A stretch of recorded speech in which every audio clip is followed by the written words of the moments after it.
diberikan ladang yang begitu luas, tanah yang begitu luas, dia pasti memaksimalkan ladang tersebut. Dia akan menanamnya dengan berbagai macam tanaman-tanaman, dan pasti dia akan memilih bibit-bibit yang unggul untuk ditanam. Supaya apa? Supaya nanti di akhir kemudian dia memanen semua yang dia tanam dengan hasil yang maksimal. Setiap petani bisa jadi mengalami gagal dalam harinya karena ada hal-hal. Setiap petani bisa jadi mengalami gagal dalam harinya karena ada hal-hal yang mengganggu dalam tanamannya seperti hama, tikus, belalang dan lain sebagainya. Nah, begitu juga kehidupan manusia. Manusia di dunia ini beberapa, percaya apa? Dan ada syaitan untuk menggoda manusia. Itulah sebagai hama-hama tadi. Dia menggoda manusia supaya manusia di akhir zaman ini gagal dalam amal dunia. Maka oleh karena itu adalah untuk anak-anak pendidikan dalam amal dunia supaya kita tidak dari pertanian gagal dalam hal ini. Jika petani ingin bagus panennya, maka ia memisahkan bibit-bibit terbaik. Ia bisa jadi import hama untuk melindungi tanamannya. Nah, jika pada kehidupan manusia ada beberapa hal yang harus diperhatikan untuk menjaga amal kita agar kita bisa memanen dengan hasil yang juga. Yang pertama adalah niat. Niat ini ibaratnya rel amal kita, kemana amal kita ditujukan. Kalau rel kita menuju tujuan, maka kita jadi tujuan.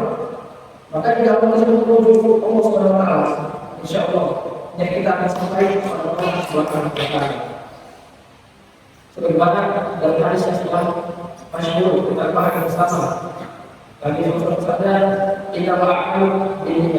Sesungguhnya segala perbuatan itu tergantung pada niatnya.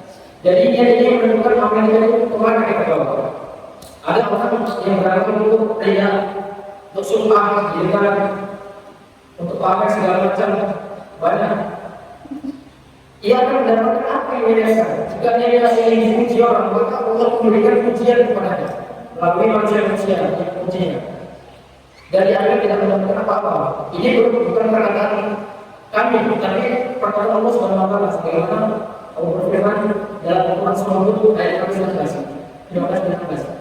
Allah bilang syaitan rajim, maka yuridu hayatan dunya wa zinataha wa fi ilayhi aqrabu fiha wa fiha lam yafsun. Ulaika alladziina laysa lahum fil akhirati illa an-nar wa haqqu ma sanu fiha wa batil ma kanu ya'malun. Yang artinya maka yuridu hayatan dunya, barang siapa yang menginginkan kehidupan dunia, wafi yang akan fiha, maka akan kami berikan balasan pekerjaannya di dunia. Wafi halal masuk, dan mereka di dunia tidak akan merugikan.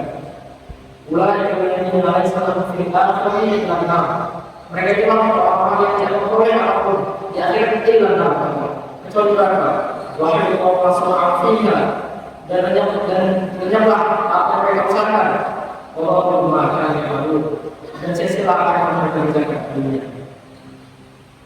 Masyarakat muslimin jamaah sekalian sebagaimana Allah Subhanahu Wa Taala, ini adalah firman Allah yang pasti.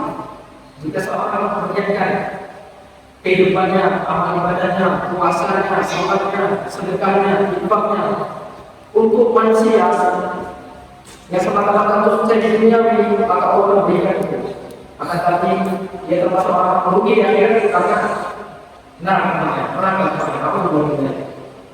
Kemudian ada juga hadis riwayat ini yang sedikit panjang, yang mana itu orang yang dianjurkan dari jamaah itu orang yang berjihad, orang yang bersalah Quran, dan orang yang bersedekah. Mereka bersama alam dan neraka mereka salah diri. Mereka mengerjakan apapun begitu sulit, berjihad itu sulit. Tapi dengan salahnya maka ia dicampakkan dalam neraka. Begitu juga baca Quran dan juga bersedekah, dicampakkan neraka. Maka salah motor. Maka ini yang pertama yang harus kita jaga dan tiga kali. Qabla al-amal, sebelum amal, tinggal amal, ketika beramal dan ba'da amal, setelah beramal. Karena yakin awalnya dia ikhlas, berarti beramal. Setelah beramal, maka dia tidak akan melakukan. Maka 3 kali ini harus dijaga sebelum, ketika, dan setelah beramal. Ini yang pertama. Kemudian hal kedua yang harus kita waspadai dalam amal kita adalah ittiba usul, mengikuti sunnah Rasulullah SAW. Hanya 2 saja yang kita wakil-wakil dalam beramal. Karena niat yang kedua ittiba usul, untuk mengikuti sunnah Rasulullah SAW. Karena apapun yang kita lakukan dalam beribadah, ketika tidak ada contoh dari Rasulullah SAW, maka langsung tertolak.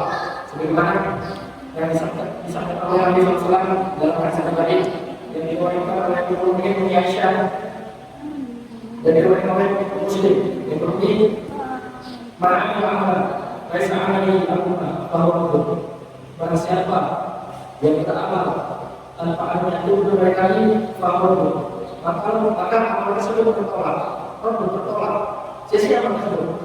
Sudah sampai kamu melakukan ibadah, tapi tidak ada dasarnya dari Nabi SAW, maka tidak jadi apa-apa amal tersebut. Tertolak.